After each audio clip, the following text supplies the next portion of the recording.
Good morning, my AP Lang students. I'm glad to see you again.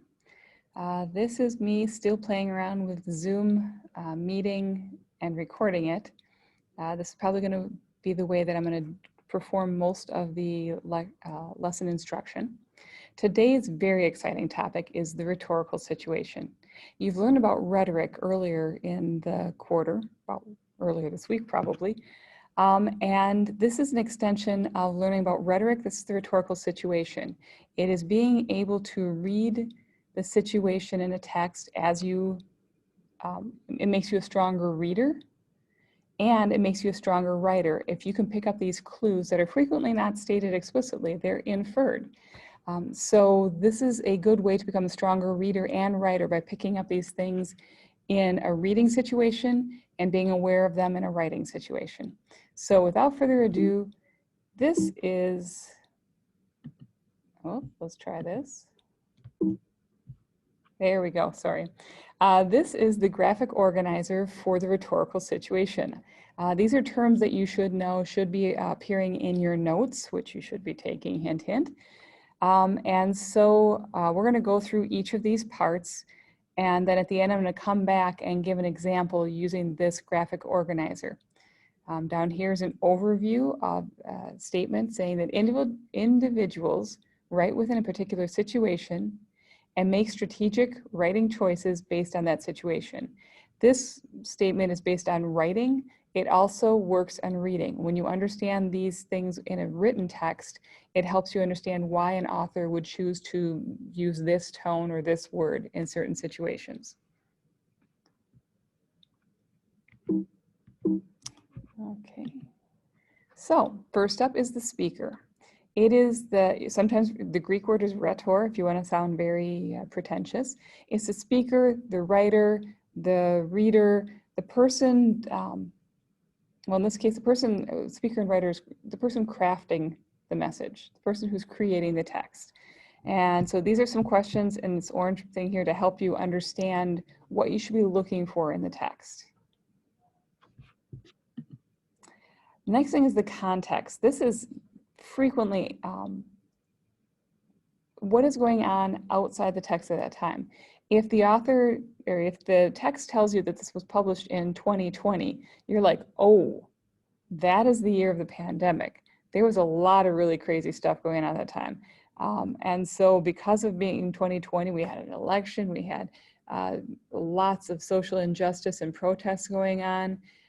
We had educational reform based on what was going on in the pandemic. People were having, dealing with loss of loved ones. I mean, the list goes on and why 2020 is epically important for anything that was written in this year. So historical context, social context, geographical context, all of those things are things you need to look for. And here's some questions on here that you should be considering as you look at it. Purpose. What is the goal or the intended reaction that you want to get when people read this text? And a text could be written words, it could be a political cartoon, it could be a mural on a wall. Text does not mean that it is sitting down and reading an essay. So what do they want people to do? Calling them to action, giving them an argument, like persuading their view, getting them to do something differently. Here's some questions that you should be looking for when you're looking at purpose. Exigence, nice fancy word. It's a little bit tricky in that it is the stimulus. What made the rhetor, the writer, the speaker, feel the need to communicate now at this time? What is the thing that's going on that makes this text necessary? So writing doesn't happen in a vacuum. So what is this writing a reaction to? And some questions down here. Message. So what are you saying to achieve the purpose? It's different than the purpose. Message and purpose are different. They're not synonyms. They're related, but different. Purpose is what you want them to do. Message is what you're saying to get them to do it. You talk about, reverse psychology. You can talk about maybe buttering up someone beforehand. It's what you're saying in order to get them, someone else, the audience, to do your intended. Oops, sorry for my phone. Genre, what is the format? How is this being communicated? So it could be a letter, it could be speech, a eulogy, an excerpt from a book, a review, a visual. As I said, political cartoons and murals. Artwork is definitely also in this format too. Each genre has traits, characteristics, and the creators can use these things to support the message or to counteract the message. We'll be looking at how do we read genre and people who subvert the genre later on. Audience, who is the intended receiver of this message? And you should never write down that it's the entire world, because you cannot craft a message to effectively communicate to the entire world. Hasn't been done. Coca-Cola has tried over and over with their ads to, I'd like to bring the world a Coke, and there's a whole song or whatever. They tried it in an ad campaign. Yeah, it boosted sales, but it didn't bring the world together. So there is no whole globe audience. You need to know the demographics of age, gender, political affiliation, education, upbringing. Geography usually has a lot of part to do with that. So yeah, the audience is specific, it's not everyone, and here's some things to consider as you are looking at the intended audience. And there's always the unintended audience, because we're going to be reading texts that were written 200 years ago. We are not the intended audience. We are the unintended audience that happen to be reading this later on. So you need to dig in to figure out who is the intended audience, and were these choices of tone or genre or organization appropriate for the situation. This is a graphic organizer that if you would like to use to help you keep track of the clues that are given in a text, this might be a way to do it. When you're giving an AP test prompt, I'll show you a couple, you'll see this going on, you always get a paragraph at the top that gives you some of the information. You always get the author. You usually get some part of the context. If they're really nice, they give you the purpose. That's not always a given, though. Sometimes you have to figure out the purpose. And it tells you here's what you need to do with that information, and here's what you need to do to move forward on the essay. And then they give you a passage. It could be an excerpt from a book, it could be a letter, a speech, a wide variety of passages. So if you can go through and figure out who the speaker is from the prompt, you may not have that in the passage. The exigence, maybe that's in the passage. They explain why they're writing. The purpose, oops, sorry, my bad. The purpose is, again, like what are they trying to achieve? It could be given in the prompt very explicitly. Sometimes it'll show up in the passage. Context, what do you know? If they tell you 1960s America, what's going on in the 1960s? The message, what's being said in the text, that should probably most likely be over here in the passage. Audience, frequently in the prompt, but also can be picked up in clues in the passage. And the genre, they will probably give you that in the prompt. They'll say this is an excerpt from a book. So that is a very quick overview of the rhetorical situation. Let me go back to the beginning.